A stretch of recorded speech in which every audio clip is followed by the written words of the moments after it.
নমস্কার বন্ধুরা, তোমরা সকলে দেখছো তোমাদের প্রিয় YouTube channel AIR academy. AIR একাডেমিতে তোমাদের সকলকে স্বাগত জানাই। তো তোমরা যারা নতুন রয়েছো আমাদের এই চ্যানেলে, অবশ্যই চ্যানেলটিকে এখনই সাবস্ক্রাইব করে নেবে এআইআর একাডেমি, এবং আমাদের আদার্স যে মেন যে ইউটিউব চ্যানেলটা রয়েছে সেটা তোমরা স্ক্রিনে দেখতে পাচ্ছ, অল ইন্ডিয়া র্যাঙ্কার্স এআইআর, সেখানে তোমরা জয়েন হয়ে যাবে। ঠিক আছে, আশা করি দুটো চ্যানেল তোমরা সাবস্ক্রাইব করে নেবে। জিকের সমস্ত টেনশন তোমাদের একেবারে শেষ হয়ে যাবে। ঠিক আছে, কারণ জিকে ফুল মার্কস পেতে চাইলে এই দুটো চ্যানেল তোমাদেরকে অত্যন্ত গুরুত্বপূর্ণ ভূমিকা পালন করবে তোমাদের কিন্তু সিলেকশন নিতে। সুতরাং এই চ্যানেল দুটো কেউ মিস করবে না। আর টেলিগ্রাম চ্যানেলে জয়েন হয়ে যাবে, অল ইন্ডিয়া র্যাঙ্কার্স, যেটা ডিসক্রিপশানে লিঙ্কটা দেওয়া থাকবে। ঠিক আছে, আর এআর একাডেমি অফিসিয়ালে যে সমস্ত ক্লাসগুলো এখনও তোমরা দেখোনি, আগের বছরের যে সমস্ত কোশ্চেনগুলো রয়েছে এবং গুরুত্বপূর্ণ কিছু টাইপের কোশ্চেনগুলো নিয়ে আলোচনা করেছি, সেগুলো তোমরা দেখে নেবে। এবং আমাদের মেন চ্যানেল অল ইন্ডিয়া র্যাঙ্কার্সে, যেখানে আমাদের প্রফিট লসের ক্লাসটা চলছে, সেখানে 3টে ক্লাস দেওয়া হয়েছে। ঠিক আছে, তো আমাদের কিছু কারণবশত ক্লাসগুলো এখন কন্টিনিউ হচ্ছে না, তবে কালকে তোমাদের ম্যাথের ক্লাসটা চলে আসবে। ঠিক আছে, আজকে একটা জিকের ক্লাস আসবে অল ইন্ডিয়া র্যাঙ্কার্স ইউটিউব চ্যানেলে, এবং কালকে একটা ম্যাথের ক্লাস চলে আসবে। ওকে, তো তোমরা টেনশন নিও না, তোমরা প্রস্তুতি তোমাদের করতে থাকো, আগেরগুলো তোমরা একবার করে রিভিশন করে নাও। ঠিক আছে, আচ্ছা, আজকে যে কোশ্চেন পেপার নিয়ে আলোচনা করছি, এখানে কলকাতা পুলিশ প্রিলিমস 2023-এর যে কোশ্চেন পেপার, সেখান থেকে আজকে আলোচনা করে নিচ্ছি। আচ্ছা, 40টার মতো তোমাদের প্রায় কোশ্চেন আছে। ঠিক আছে, তো অবশ্যই তোমরা ভালো করে দেখে নেবে, ভালো লাগলে লাইক করবে, শেয়ার করবে বন্ধুদের সাথে, নতুন হলে সাবস্ক্রাইব করে নেবে। ফার্স্ট কোশ্চেন যেটা আছে তোমাদের, ঝুলন্ত পতাকা অর্থাৎ হ্যাঙ্গিং ভ্যালি। হ্যাঙ্গিং ভ্যালি অর্থাৎ ঝুলন্ত উপত্যকা নিম্নলিখিত কিসের দ্বারা সৃষ্টি হয়? যেটা হচ্ছে কিন্তু তোমাদের হিমবাহ অর্থাৎ গ্লাসিয়ার, এর মাধ্যমে কিন্তু তোমাদের ঝুলন্ত উপত্যকা অর্থাৎ হ্যাঙ্গিং ভ্যালি এটা কিন্তু সৃষ্টি হয়ে থাকে। এগুলো সব ওয়ান লাইনের ফরম্যাটে রেখেছি যাতে তোমাদের সুবিধা হয়। ঠিক আছে, প্রশ্নগুলো করতে এবং মুখস্থ করতে। ঠিক আছে, নিচের কোনটি তড়িৎ অবিশ্লেষ্য অর্থাৎ নন ইলেকট্রোলাইট? নয় বলেছে। আচ্ছা, নয় বলেছে, তো নাবাচক শব্দ। তো লবণের দ্রবণ কিন্তু এটা কিন্তু তোমাদের তড়িৎ অবিশ্লেষ্য নয়। ঠিক আছে, তো অপশানগুলো কী কী ছিল? গ্লিসারিন, চিনি দ্রবণ, পেট্রোল, এগুলো কিন্তু সবই কিন্তু তোমাদের তড়িৎ অবিশ্লেষ্য পদার্থ। তো চলো পরবর্তী আমাদের কোশ্চেন, পিটের ভারত শাসন আইন অর্থাৎ পিটস ইন্ডিয়া অ্যাক্ট, পিটের যে ভারত শাসন আইন সেটা পাস হয়েছিল কত সালে? পাস হয়েছিল কিন্তু তোমাদের 1784 সালে পিটের ভারত শাসন আইন। ঠিক আছে, আচ্ছা, পরের কোশ্চেন আছে আমাদের, নিম্নোক্ত কোন বড়লাটকে ভারতের রেলপথ নির্মাণের পথিকৃৎ বা জনক বলা হয়? অর্থাৎ রেলপথের জনক বলা হয় আমাদের কাকে? আমরা সকলে জানো তোমরা, লর্ড ডালহৌসি কিন্তু ভারতের রেলপথের জনক বলা হয়। কিন্তু আচ্ছা, লর্ড ডালহৌসি তিনি কিন্তু 1853 সালে বোম্বে থেকে থানে, তোমরা সকলে জানো কিন্তু প্রথম তিনি রেলপথ কিন্তু স্থাপন করেছিলেন লর্ড ডালহৌসি, এই জন্য তাকে কিন্তু ভারতের রেলপথের জনকও বলা হয়। আচ্ছা, পরবর্তী কোশ্চেন আমাদের যেটা আছে, শিখদের পঞ্চম ক অর্থাৎ যে ধারণ করেছিলেন, ধারণ করার নির্দেশ কোন ধর্মগুরু দিয়েছিলেন? ঠিক আছে, শিখদের যে পঞ্চক সেটা ধারণ করার যে নির্দেশ সেটা কোন শিখগুরু দিয়েছিলেন? সেটা দিয়েছিলেন কিন্তু গুরু গোবিন্দ সিংহ। ঠিক আছে, শিখদের যে দশম গুরু গোবিন্দ সিংহ তিনি কিন্তু এটা বলেছিলেন। পরবর্তী কোশ্চেন আছে আমাদের, 1885 সালে জাতীয় কংগ্রেসের প্রথম অধিবেশন নিম্নোক্ত কোন শহরে অনুষ্ঠিত হয়েছিল? 1885 সালে তোমরা সকলে জানো ভারতের আমাদের যে জাতীয় কংগ্রেসের প্রথম যে অধিবেশন হয়েছিল কিন্তু 1885 সালে বোম্বেতে হয়েছিল, বোম্বের গোকুল দাস তেজপাল সংস্কৃত কলেজে প্রথম কিন্তু এই তোমাদের অধিবেশনটা সেটা কিন্তু অনুষ্ঠিত হয়েছিল। এখানে কিন্তু তোমাদের গভর্নর জেনারেল যিনি ছিলেন তিনি কিন্তু লর্ড ডাফরিন কিন্তু সেখানকার গভর্নর জেনারেল ছিলেন সেই সময় আর কি, ভাইসরয়। ওকে, আচ্ছা, পরবর্তী কোশ্চেন, মোহাম্মদ বিন তুগলক তার রাজধানী দিল্লি থেকে কোথায় স্থানান্তর করেছিলেন? তোমরা সকলে জানো এটা, মোহাম্মদ বিন তুগলক তিনি কিন্তু দিল্লি থেকে তার রাজধানী দেবগিরিতে স্থানান্তরিত করেছিলেন। ঠিক আছে, আবার মোহাম্মদ বিন তুগলক কিন্তু পাগলা রাজা বলা হয়, কারণ তিনি বাজার দর নিয়ন্ত্রণ ব্যবস্থাটা তিনি এটা হচ্ছে তোমাদের আলাউদ্দিন খলজি, আর এখানে আছে দিল্লি থেকে দেবগিরিতে রাজধানী স্থানান্তর করছে তিনি কিন্তু মোহাম্মদ বিন তুগলক। ঠিক আছে, তো চলো পরবর্তী কোশ্চেন আমরা ফটাফট দেখে নিই, টাইম নষ্ট একদম করা যাবে না। ঠিক আছে, পরবর্তী কোশ্চেন আছে আমাদের যে অরাইজা স্যাটাইভা, সেটা কিন্তু নিম্নলিখিত কোন বিজ্ঞানসম্মত না অর্থাৎ কোন ফসলে বিজ্ঞানসম্মত না? তোমরা সকলে জানো এটা ওরাইজা স্যাটাইভা, যেটা কিন্তু আমাদের ধানের কিন্তু বিজ্ঞানসম্মত নাম ওরাইজা স্যাটাইভা। ওকে, যদি ভালো লাগে অবশ্যই এখনই তোমরা লাইক করে দেবে। ঠিক আছে, কমেন্ট করবে যদি কোনো কোশ্চেন থাকে, কোনো কোয়ারি থাকে। ঠিক আছে, অবশ্যই শেয়ার করবে তোমাদের বন্ধুদের সাথে, এবং নতুন হলে অবশ্যই সাবস্ক্রাইবটা করে নেবে। ঠিক আছে, যাতে এই চ্যানেলে সমস্ত ক্লাসগুলো তোমরা প্রতিদিন দেখতে পারো। আচ্ছা, পরবর্তী আমাদের কোশ্চেন যেটা থাকছে, ন্যাশনাল স্টক এক্সচেঞ্জ, তোমরা এটা জানো সকলে যে আমাদের যে স্টক এক্সচেঞ্জের যে দুটো যে মূল যে তোমাদের স্টক এক্সচেঞ্জ আছে, আমাদের বোম্বে স্টক এক্সচেঞ্জ আর একটা ন্যাশনাল স্টক এক্সচেঞ্জ, দুটোই কিন্তু আমাদের যে সদর দপ্তর সেটা কোথায় অবস্থিত? সেটা কিন্তু মুম্বাইতে অবস্থিত। ঠিক আছে, তো মুম্বাই হবে কিন্তু আমাদের রাইট অ্যান্সার। পরবর্তী, এনএসি আর বিএসসি। ঠিক আছে, চলো পরবর্তী কোশ্চেন, আর এই দুটোকে কে রেগুলেট করে? SEBI, security and exchange board of India. ঠিক আছে, সেবি। আচ্ছা, ডব্লিউপি আগের বছরের কোশ্চেন নিয়ে আমরা আলোচনা করছি, অত্যন্ত গুরুত্বপূর্ণ। আচ্ছা, ভালো করে দেখে নেবে কোশ্চেনগুলো। কেন্দ্রীয় সরকারকে আইন বিষয়ক পরামর্শ দেওয়ার জন্য ভারতীয় সংবিধানে কোন পদটি তৈরি করা হয়েছে? তোমরা সকলে জানো যে কেন্দ্রীয় সরকারকে আইন বিষয়ক যে পরামর্শদাতা পরামর্শ দেয় যিনি, তিনি কিন্তু অ্যাটর্নি জেনারেল অফ ইন্ডিয়া। তিনি কিন্তু কেন্দ্র সরকারের প্রধান পরামর্শদাতা, অর্থাৎ আইনি পরামর্শদাতা। আর যদি আমরা রাজ্যের ক্ষেত্রে বলি, সেটা কিন্তু হবে অ্যাডভোকেট জেনারেল। অ্যাডভোকেট জেনারেল হচ্ছে রাজ্যের সর্বোচ্চ, রাজ্য সরকারকে আইনি পরামর্শ দানকারী একজন কর্তা, তিনি হচ্ছেন অ্যাডভোকেট জেনারেল। ওকে, আচ্ছা চলো পরবর্তী কোশ্চেন ফটাফট দেখে নিই। পটাশিয়ামের রাসায়নিক সংকেত কী? তোমরা সকলে জানো পটাশিয়ামের রাসায়নিক সংকেত কিন্তু কী। পরবর্তী আমাদের কোশ্চেন আছে, নিচের কোনটি একটি এককোষী প্রাণী নয় বলেছে? অর্থাৎ এককোষী প্রাণী নয় কোনটা? ফিতাকৃমি কিন্তু এককোষী প্রাণী নয়। আর আমাদের আদার্স যে অপশানগুলো ছিল সেগুলো কিন্তু তোমরা দেখতে পাচ্ছ, নীলাভ, সবুজ, শৈবাল, ব্যাকটেরিয়া, অ্যামিবা, এগুলো কিন্তু সব এককোষী প্রাণী। ওকে, আচ্ছা চলো পরবর্তী আমাদের যে কোশ্চেনটা আছে, মানব শরীরে মোট কত জোড়া লালা গ্রন্থি থাকে? অর্থাৎ স্ল্যাভিয়ারি যে গ্ল্যান্ড থাকে, যে কত জোড়া, সেটা পেয়ারে বলতে হবে আমাদের 3 জোড়া। 3 জোড়া কিন্তু আমাদের শরীরে লালা গ্রন্থি কিন্তু থাকে মানব শরীরে। পরবর্তী কোশ্চেন আমাদের আছে, ছত্তিশগড় রাজ্যের রাজধানী কোনটি? ছত্তিশগড় রাজ্যের রাজধানী তোমরা সকলে জানো রায়পুর হচ্ছে ছত্তিশগড়ের রাজধানী। সমস্ত তোমাদের রাজধানীগুলো, ক্যাপিটালগুলো তোমরা একটু দেখে নেবে, ঠিক আছে? আচ্ছা, যদি তোমরা যদি চাও তো সমস্ত রাজ্যের রাজধানী সেইগুলো নিয়ে এবং আমাদের প্রতিবেশী দেশের যে রাজধানীগুলো সেগুলো নিয়ে একটা ক্লাস করে দেবো, ঠিক আছে? আচ্ছা, কারেন্সি নিয়েও একটা ক্লাস করিয়ে দেবো ভাবছি, ঠিক আছে? অবশ্যই সেটা জানাবে তোমরা কমেন্টের মাধ্যমে। নিম্নোক্ত কোন কোষীয় অঙ্গাণুটি প্রোটিন সংশ্লেষে, অর্থাৎ সিনথেসিস, প্রোটিন যে সিনথেসিস সেটাই সহায়তা করে থাকে?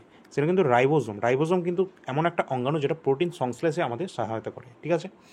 পরবর্তী যে কোশ্চেন আছে, স্প্রিং তুলা অর্থাৎ স্প্রিং ব্যালেন্স এর মাধ্যমে বস্তুর কী মাপা হয়? তোমরা সকলে জানো বস্তুর ভার মাপা হয় কিন্তু স্প্রিং তোলার মাধ্যমে, ভর নয় কিন্তু, ঠিক আছে? ওয়েট, বস্তুর ভর মাপা হয় কিন্তু তোমাদের জুতোর ভারটা মাপা হয় স্প্রিং তোলা, আর ভর মাপা হয় কিন্তু সাধারণ তোলা যন্ত্রের মাধ্যমে, ঠিক আছে? এটা মাথায় রাখবে। আচ্ছা, পটাশিয়াম পারম্যাঙ্গনেটের যে দ্রবণ, যে সলিউশনটা, সেটা কী বর্ণের হয় সেটা জানতে চেয়েছে। সেটা কিন্তু তোমাদের ভায়োলেট অর্থাৎ বেগুনি বর্ণের হয়ে থাকে কিন্তু, ঠিক আছে? ভায়োলেট বর্ণের হয়ে থাকে, যেটা পটাশিয়াম পারম্যাঙ্গনেট। পরবর্তী কোশ্চেন, নিম্নলিখিত কোন সম্রাট বাংলার আকবর নামে পরিচিত? বাংলার আকবর নামে পরিচিত, এটা কিন্তু তোমরা দেখবে যে আমাদের যে মেন ইউটিউব চ্যানেল আছে অল ইন্ডিয়া র্যাঙ্কার্স, সেই ইউটিউব চ্যানেলে কমিউনিটি সেকশানে কিন্তু আমরা অত্যন্ত গুরুত্বপূর্ণ জিকের কোশ্চেন নিয়ে আলোচনা করি, যেগুলো প্রতিবার তোমাদের কোনো না কোনো পরীক্ষায় আসে। সেই প্রশ্নগুলো নিয়ে আমরা আলোচনা করি, ঠিক আছে? ডেলি প্রায় 25টার কাছাকাছি তোমাদের কোশ্চেন দেওয়া হয়, ঠিক আছে? মিনিমাম 10টা তো দেওয়াই হয়। তো অবশ্যই সেগুলো তোমরা দেখতে থাকবে, কারণ সেখানে কিন্তু অত্যন্ত গুরুত্বপূর্ণ জিকের কোশ্চেন নিয়ে আলোচনা করা হয় আমাদের চ্যানেলে। তো অবশ্যই সেগুলো দেখবে, তোমাদের নিশ্চয়ই ভালো লাগবে। আর সেগুলো কিন্তু তোমাদের শুধু ভালো লাগার জন্য তো নয়, তোমাদের যাতে কোশ্চেনগুলো পরীক্ষায় আসে সেগুলো আমাদের মাথায় রাখতে হয়, সুতরাং সেই হিসাবেই কিন্তু কোশ্চেনগুলো সেট করা থাকে। সুতরাং সেগুলো তোমরা ভালো করে দেখবে। চ্যানেলে নতুন হলে অবশ্যই চ্যানেলটা এখনই সাবস্ক্রাইব করে নাও, যাতে তোমরা হারিয়ে না ফেলো চ্যানেলটাকে, ঠিক আছে? আর এই কমিউনিটি পোস্টগুলোতে যারা লাইক করবে এবং যারা সাবস্ক্রাইব করবে তাদের কাছে কিন্তু বেশি পরিমাণে যায়, তোমরা সকলে জানো সেটা। আচ্ছা, সেটা কিছু নিয়ে বলছি না। আচ্ছা, পরবর্তী কোশ্চেন আছে, 1938 সালে সর্বপ্রথম কোন কংগ্রেসের অধিবেশনে শ্রী সুভাষচন্দ্র বোস সভাপতি পদে নির্বাচিত হয়েছিলেন? তো আমাদের যে সুভাষচন্দ্র বোস, তিনি কিন্তু সভাপতি পদে নির্বাচিত হয়েছিলেন কংগ্রেসের হরিপুরা সেশনে, যেটা কিন্তু তোমাদের পট্টবী সীতারামাইয়াকে তখন হারিয়ে 1939 সালে ওই যে গান্ধীজির যে পট্টবী সীতারামাইয়া তোমাদের হয়তো মনে আছে, সেটা কিন্তু 1939 সালে কিন্তু তোমাদের ত্রিপুরী অধিবেশনে, ঠিক আছে? এটা কিন্তু মনে রাখবে, কারণ এটাও কিন্তু তোমাদের বারবার পরীক্ষায় জিজ্ঞাসা করা হয়। তো এটা কিন্তু ত্রিপুরী যে অধিবেশন, সেখানে 1939 সালে ওটা গান্ধীজির মনোনীত প্রার্থী ছিল পট্টবী সীতারামাইয়া, তাকে হারিয়ে কিন্তু সেখানে নির্বাচিত হয়েছিল সুভাষচন্দ্র বসু। আর 1938-এ হরিপুরার যে সেশনে, সেখানে কিন্তু তিনি সভাপতি পদে নির্বাচিত হয়েছিলেন। চলো পরবর্তী কোশ্চেন, এই দুটো কোশ্চেন কিন্তু যেন গোলায় না, ঠিক আছে? কারণ 1938, 1939, হরিপুরা ত্রিপুরী, এই দুটো অনেক সময় কনফিউশন হয়ে যায়, ঠিক আছে? অনেকে ভুল করে চলে আসে, এটা ক্লিয়ার করে নেবে। আচ্ছা, নীলগিরি উচ্চতম শৃঙ্গের নাম কি? যেটা হচ্ছে দোদাবেতা। নীলগিরি উচ্চতম শৃঙ্গের নাম কি? দোদাবেতা। এই কোশ্চেনটা অত্যন্ত গুরুত্বপূর্ণ, তোমাদের আগের বছরের কোশ্চেনে কিন্তু এটা এসেছিল। আচ্ছা, পরবর্তী কোশ্চেনে যাওয়ার আগে আমাদের AIR একাডেমি অফিসিয়াল, সেখানে টেলিগ্রাম চ্যানেল আছে, সেখানে তোমরা জয়েন হয়ে যাবে। আর all India rankers YouTube channel এবং টেলিগ্রাম চ্যানেল, সেখানেও জয়েন হয়ে যাবে। AIR একাডেমি অফিসিয়াল, যেখানে তোমরা ক্লাসটা দেখছো, সাবস্ক্রাইব করে নেবে। গয়টার রোগটি কিসের কারণে হয়ে থাকে? এটা কিন্তু হাইপোথাইরয়েডিজমের জন্য কিন্তু হয়ে থাকে তোমাদের গয়টার রোগটি, ঠিক আছে? পরবর্তী কোশ্চেন আমাদের, বাংলার উপন্যাস যে কালবেলা, এটি কার রচয়িতা? এটা কিন্তু সমরেশ মজুমদারের লেখা কিন্তু বাংলার উপন্যাস কালবেলা। পরবর্তী কোশ্চেন আছে, ভারতের সংবিধানের কোন সংশোধনীর মাধ্যমে প্রস্তাবনা প্রিয়েম্বল এর সঙ্গে সমাজতান্ত্রিক এবং ধর্মনিরপেক্ষ একটা শব্দ দুটি যুক্ত করা হয়েছিল? এটা কিন্তু তোমাদের 42তম সংবিধান সংশোধনের মাধ্যমে। তোমাদের কিন্তু আমরা একটা সংবিধানের অত্যন্ত গুরুত্বপূর্ণ তোমাদের ক্লাস নিয়েছি, যেটা কিন্তু তোমাদের অল ইন্ডিয়া র্যাঙ্কার্স ইউটিউব চ্যানেলে কিন্তু নেওয়া হয়েছে। তো সেই ক্লাসটা তোমরা যদি দেখে নাও, তার বাইরে কিন্তু ডব্লিউপি এবং কলকাতা পুলিশ ক্লার্কশিপ এর বাইরে, সংবিধানের বাইরে মধ্যে থেকে এর বাইরে থেকে যদি কোনো কোশ্চেন আসে তখন তোমরা বলবা, ঠিক আছে? আমার মনে হয় ওখানে যে কটা কোশ্চেন নিয়ে আলোচনা করেছি অত্যন্ত গুরুত্বপূর্ণ প্রশ্ন, ওর বাইরে থেকে কোশ্চেন আসার সম্ভাবনা খুবই কম, ঠিক আছে? তো ক্লাসটা অবশ্যই তোমরা সকলে একবার হলেও সেটা দেখবে, ঠিক আছে? আশা করি সকলে ভালো লাগবে ক্লাসটা। অল ইন্ডিয়া র্যাঙ্কার্স ইউটিউব চ্যানেলে কিন্তু আছে, এটা আমাদের মেন চ্যানেল। আচ্ছা, চলো পরবর্তী question, imperial bank of India এর বর্তমান নাম কি? তোমরা সকলে জানো যে স্টেট ব্যাঙ্ক অফ ইন্ডিয়ার কিন্তু পূর্বতম যে নামটা ছিল সেটা কিন্তু ইম্পেরিয়াল ব্যাঙ্ক অফ ইন্ডিয়া ছিল। আচ্ছা, পরবর্তী কোশ্চেন আমাদের আছে, সংহিতা, আরণ্যক, মহাভারত এবং উপনিষদ এই দুটো কোনটা বেদের অংশ নয়? এখানে কিন্তু তোমরা দেখতে পাচ্ছ স্পষ্ট মহাভারত কিন্তু আমাদের বেদের অংশ নয়, কারণ সংহিতা, আরণ্যক, উপনিষদ এগুলো সবই কিন্তু আমাদের বেদের অংশ। আচ্ছা, পরবর্তী আমাদের কোশ্চেন কী আছে দেখি, কত সালে মহাত্মা গান্ধী ডান্ডি অভিযান শুরু করেছিলেন? তোমরা সকলে জানো মহাত্মা গান্ধী কিন্তু ডান্ডি অভিযান শুরু করেছিলেন। তিনি কিন্তু 1930 সালে সবরমতী আশ্রম থেকে তিনি কিন্তু ওই ডান্ডি অভিযানটা তিনি শুরু করেছিলেন গুজরাটের। আচ্ছা, চলো পরবর্তী কোশ্চেন কী আছে, 2022 সালে কাতারে অনুষ্ঠিত ফিফা, আচ্ছা তখনকার কারেন্ট অ্যাফেয়ার্স এটা, 2022-এর কাতারের যে ফিফা ওয়ার্ল্ড কাপ অনুষ্ঠিত হয়েছিল সেটা কিন্তু জয়ী দেশ কোনটা? সেখানে কিন্তু আর্জেন্টিনা জয়লাভ করেছিল।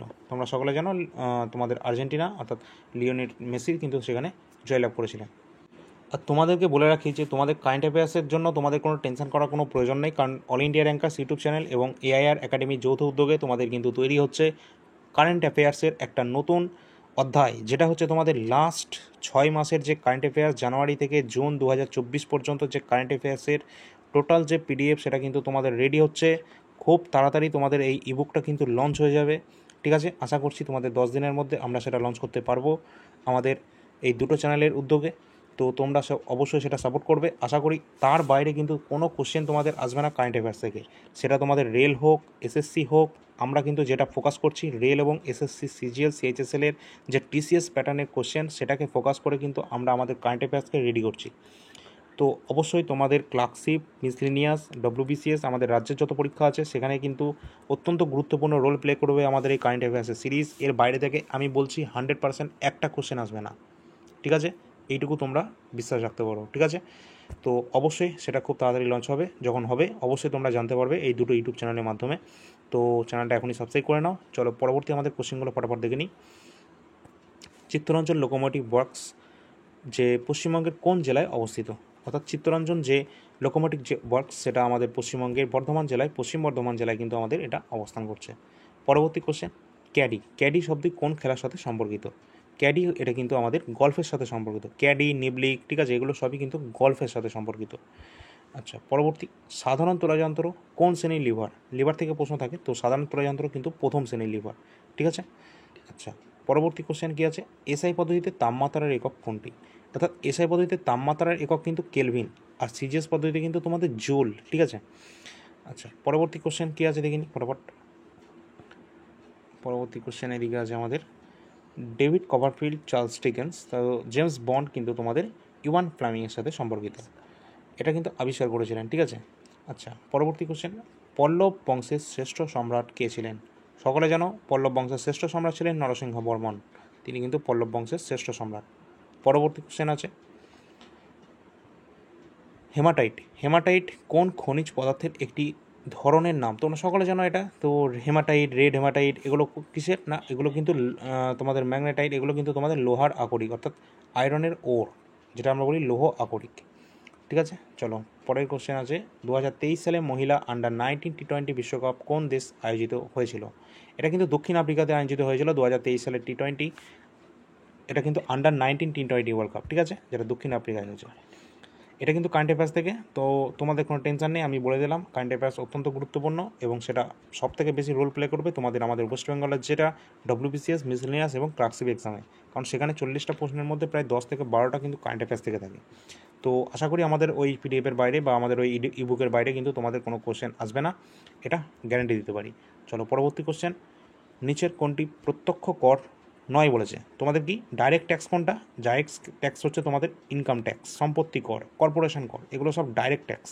কিন্তু ইনডাইরেক্ট ট্যাক্সেস অ্যান্ড কাস্টমসের আন্ডারে আছে তোমাদের জিএসটি, ঠিক আছে, যেটা গুডস অ্যান্ড সার্ভিস ট্যাক্স। চলো পরবর্তী কোশ্চেন কী আছে। এটা কিন্তু এই জিএসটি কিন্তু তোমাদের 2017 সালে কিন্তু এটা ইন্ট্রোডিউস হয়েছিল আমাদের ভারতে, ঠিক আছে, এটাও মনে রাখবে। পরের কোশ্চেন আমাদের, প্রমাণ চাপ ও তাপমাত্রায় এনটিপিতে 1 গ্রাম অণুর পরিমাণ কোনো গ্যাসের আয়তন যে ভলিউমটা সেটা কত হবে? সেটা কিন্তু 22.4 লিটার হয় এনটিপিতে, কিন্তু এটা মনে রাখবে, এনটিপিতে বা এসটিপি সে যাই বলুক 22.4 লিটার হবে এই যে গ্যাসের আয়তনটা, ভলিউমটা। পরবর্তী নেক্সট, নিম্নলিখিত কোনটির তরল ধাতুর উদাহরণ? তোমরা সকলে জানো তরল ধাতু আমাদের মার্কারি অর্থাৎ পারদ কিন্তু আমাদের একটা তরল ধাতুর উদাহরণ। আচ্ছা, আর তরল অধাতু বললে সেটা কিন্তু ব্রোমিন হবে, ঠিক আছে। কর্পূরকে উত্তপ্ত করলে তরলে পরিণত না হয়ে সরাসরি বাষ্পে পরিণত হয়, এটাকে কী বলা হয়? এটাকে কিন্তু ঊর্ধ্বপাতন বলা হয়। কী বললাম? এটা কিন্তু ঊর্ধ্বপাতন হবে। কর্পূরকে আমরা যদি উত্তপ্ত করি এটা সরাসরি কিন্তু বাষ্পে পরিণত হয়ে যায়, এটাকে বলা হয় ঊর্ধ্বপাতন। চলো পরের কোশ্চেন নেক্সট, যে বল দ্বারা পৃথিবী কোনো বস্তুকে নিজের কেন্দ্রের দিকে আকর্ষণ করে তাকে ওই বস্তুর কী বলা হয়? তাকে কিন্তু ওই বস্তুর ভার বলা হয়, নট ভর, ঠিক আছে, ওয়েট বলা হবে। আর ভার মাপা হয় কিন্তু তোমাদের স্প্রিং তোলা যন্ত্রের সাহায্যে, এটাও কিন্তু মাথায় রাখবে। আর এই বলটাকে কিন্তু অভিকর্ষজ বলও বলা হয়ে থাকে, ঠিক আছে, এটা তোমরা সকলেই জানো হয়তো। তো অবশ্যই তোমরা আমাদের চ্যানেল ইউটিউব, যেটা আমাদের অল ইন্ডিয়া র্যাঙ্কার্স এআইআর আমাদের মেন চ্যানেল, এবং যেখানে তোমরা ক্লাসটা দেখছো এআইআর একাডেমি, এই দুটো চ্যানেল অবশ্যই তোমরা সাবস্ক্রাইব করে নেবে। টেলিগ্রাম চ্যানেলে জয়েন হয়ে যাবে, যে কোনো একটা বা দুটোতেই জয়েন হয়ে যাবে, ঠিক আছে। আর ডেসক্রিপশনে লিঙ্ক অবশ্যই দেওয়া আছে, থাকবে। আচ্ছা, যদি ভালো লাগে তোমাদের বন্ধুদের সাথে অবশ্যই শেয়ার করবে, আর অবশ্যই লাইক করবে যদি ভালো লাগে, ঠিক আছে। আর যদি নতুন হও চ্যানেলটা এখনই সাবস্ক্রাইব করে নেবে, কারণ এই ধরনের কন্টেন্ট তোমরা আর কোথাও পাবে না, ঠিক আছে। আমাদের চ্যানেল ছাড়া অন্য কোথাও পাবে বলে আমার মনে হয় না। একদম জেনুইন কন্টেন্ট এবং অরিজিনাল একদম কন্টেন্ট, যেখানে তোমরা অত্যন্ত গুরুত্বপূর্ণ বাছাই করা প্রশ্নগুলো নিয়েই আমরা শুধুমাত্র কিন্তু আলোচনা করে থাকি, ঠিক আছে। আমাদের অল্প টাইমের মধ্যে আমরা বেশি সংখ্যক তোমাদের ক্লাস দিতে পারি, এটাই আমাদের টার্গেট থাকে। আর অবশ্যই তোমরা দেখতে পাবে আমাদের চ্যানেলের মধ্যে গেলে, আমাদের দুটো চ্যানেলে চলে যাবে, দুটো চ্যানেলের মধ্যে গেলেই দেখতে পাবে যে আমাদের কন্টেন্ট সম্পর্কে সব কিছু তোমরা বুঝতে পারবে, ঠিক আছে। আমাদের যে কন্টেন্ট রেডি করা হয় সেগুলো কিন্তু অত্যন্ত দক্ষ এক্সপার্টের মাধ্যমে কিন্তু আমাদের এই যে কন্টেন্টগুলো তৈরি করা হয়। আমাদের কন্টেন্ট কিন্তু একজন দুজন তৈরি করে না, প্রায় 4-5 জন মিলে কিন্তু তৈরি করা হয় আমাদের কন্টেন্ট। সুতরাং অবশ্যই ভালো কন্টেন্ট, কোয়ালিটি অফ কন্টেন্ট তোমরা অবশ্যই পাচ্ছ এআইআর একাডেমি এবং অল ইন্ডিয়া র্যাঙ্কার্সের তরফ থেকে। তোমরা চ্যানেল দুটো সাবস্ক্রাইব করে নেবে, ভালো লাগলে সেটা তোমরা অবশ্যই লাইক বা ডিসলাইক অবশ্যই আছে, সেটা করবে।